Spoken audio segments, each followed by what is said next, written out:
Assalamualaikum warahmatullahi wabarakatuh. Perkenalkan, nama saya Naila Khairoh Nafiah dari kelas 12 IPA 1 nomor presensi 22. Di sini saya akan menjelaskan tentang sistem regulasi, yaitu sistem indera pada bagian mata. Yang pertama ialah indera merupakan organ yang mempunyai resistor khusus yang menerima rangsangan. Alat indera berfungsi untuk merespon dan mengenal lingkungan terhadap tubuh. Di dalam manusia terdapat 5 sistem indera mata. Salah satunya ialah mata. Yuk kita bahas tentang mata. Yang pertama ialah bagian-bagian mata. Di sini terdapat 12 bagian mata. Yang pertama ialah kornea. Kornea merupakan lapisan paling bening yang terdapat paling luas pada bagian mata. Yang kedua ialah aqueous humor, yaitu cairan mata. Yang ketiga, iris, yang berfungsi pigmen mata yang jadi pengasih warna adalah iris dan memusatkan cahaya untuk masuk ke dalam mata, kemudian memusatkan tepat kepada bagian pupil, yaitu ini. Keempat ialah pupil. Yang kelima ialah lensa. Lensa ialah berfungsi untuk mengatur cahaya biar tepat jatuh di bagian bintik kuning. Yang 789 merupakan lapisan mata. Yang ke-10 merupakan retina. Nanti kita akan bahas di materi selanjutnya. Yang ke-11 yaitu pusat arteri, terdapat dalam vagina dekat dengan saraf optik. Ini adalah saraf optik. Yang kemudian kita akan membahas tentang lapisan bola mata. Ada 3 lapisan bola mata, yaitu skema, koroid, dan retina.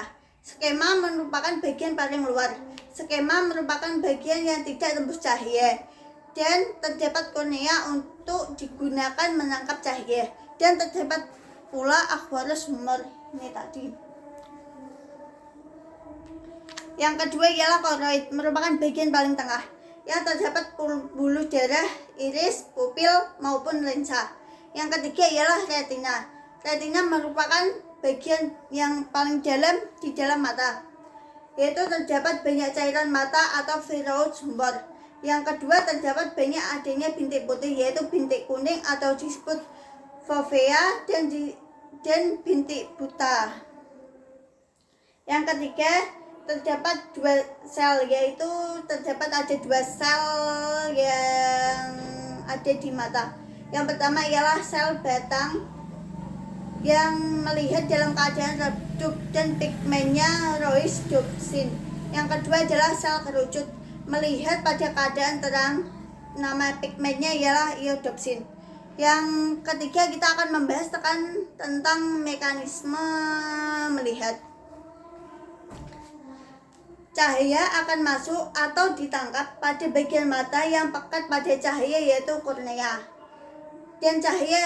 Dan saat melihat kita memerlukan cahaya. Yang pertama ialah cahaya dan cahaya di pekat, yaitu yang dimaksud dengan kornea. Kemudian kornea akan masuk pada bagian aqueous humor yang dipusatkan oleh iris, lalu masuk ke pupil. Cahaya akan diteruskan menuju lensa dan dijatuhkan tepat pada bagian retina, bintik kuning atau fovea yang pekat terhadap cahaya, dan lanjutkan ke saraf optik, masuk ke otak, dan terdapat hasil tersebut. Yang keempat, kita akan membahas tentang penyakit mata. Di dalam sistem matematika atau biasa disebut dengan istilah pada pelajaran matematika, di sebelah kiri termasuk min dan sebelah kanan termasuk plus. Ya, kalau bagian kiri ialah penyakit mata. Yang pertama ialah plus pada minus pada mata. Kalau di kiri dinamakan dengan minus atau miopi. Yang ke sebelah kanan terdapat plus yang disebut dengan hipermetropi. Kalau bagian kiri atau minus memakai lensa cekung dan bagian plus memakai lensa cembung. Sebelah kiri atau sebelah min merupakan jatuh pada bagian depan dan sebelah kanan jatuh pada bagian belakang.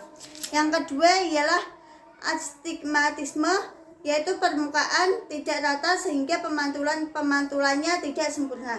Yang ketiga,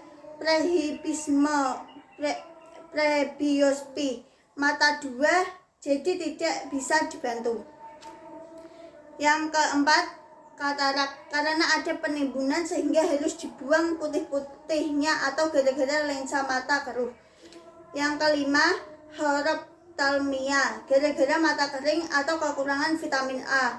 Yang keenam, buta warna, itu terjadi biasanya secara keturunan.